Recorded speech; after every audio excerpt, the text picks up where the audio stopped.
बाबूलाल मरांडी घाटशिला उपचुनाव को लेकर के प्रेस वार्ता कर रहे हैं। सीधा हमारे दर्शकों को वही लिए चलते हैं। अब 14 तारीख के चुनाव के परिणाम का हम सब लोगों को प्रतीक्षा करना चाहिए और मैं आज भी फिर से दोहरा रहा हूं कि इस बार घाटशिला विधानसभा के उपचुनाव का जो परिणाम होगा वो चौंकाने वाला होगा। तो कि जिस प्रकार से मतदाता जो टर्नअप हुए हैं, वोट डाले हैं, तो ये बिल्कुल साफ है कि इस बार एनडीए गठबंधन की और बीजेपी की जीत बता रही है। चलो, बहुत बहुत धन्यवाद इस विषय पर। और बताइए, बाकी एक बात मैं जरूर कहूँगा कि अभी आप सब लोगों ने देखा जो कल दिल्ली में जो घटनाएं हुई, वो कोई सामान्य घटना नहीं है और अचानक घटना घटी ऐसा नहीं है, बल्कि आतंकवादियों की जो एक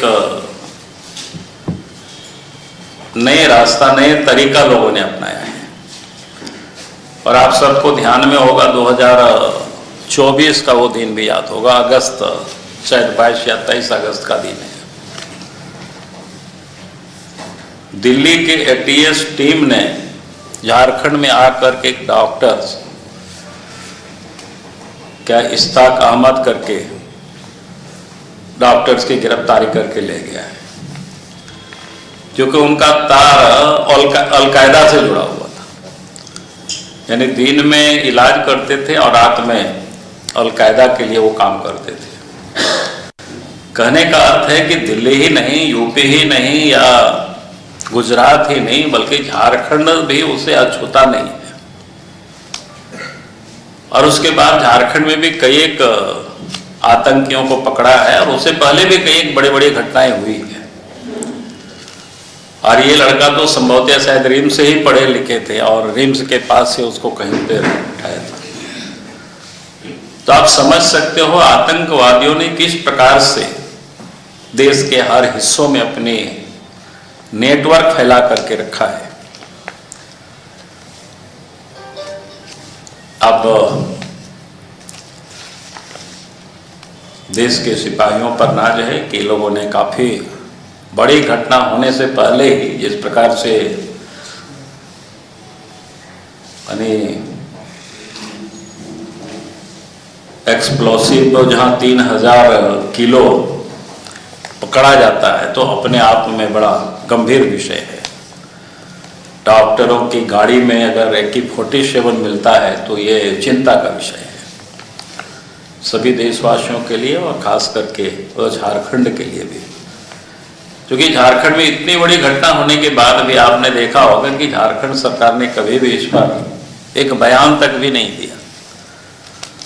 तो इससे आप सोच सकते हो कि क्या हालत है। तो मुझे लगा कि इस विषय को भी मैं आपके सामने जरूर लाऊं और खाली आपको मैंने स्मरण कराया कि आज जो घटना हम लोग दिल्ली में देख रहे हैं, कहीं भी इस प्रकार की घटना करने की एक नए, उसमें से पढ़े लिखे लोगों का, और ख़ास करके जो वहाँ 4-5 डॉक्टर्सों का नाम आया।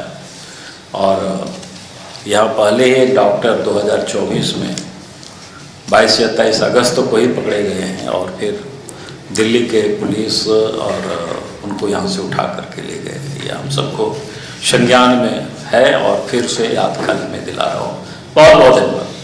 बिहार की क्या उम्मीद कर रहे हैं? बिहार में क्या मतदान है?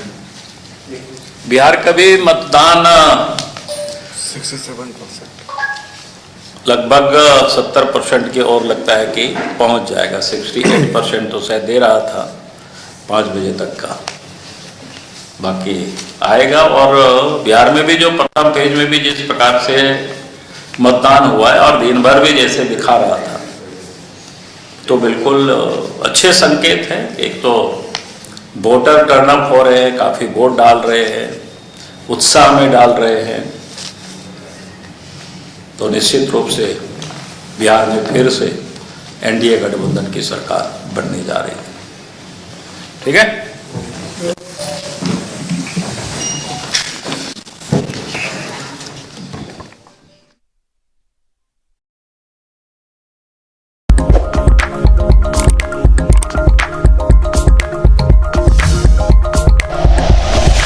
Like and share videos, subscribe करें हमारा चैनल और प्रेस करें बेल आइकॉन।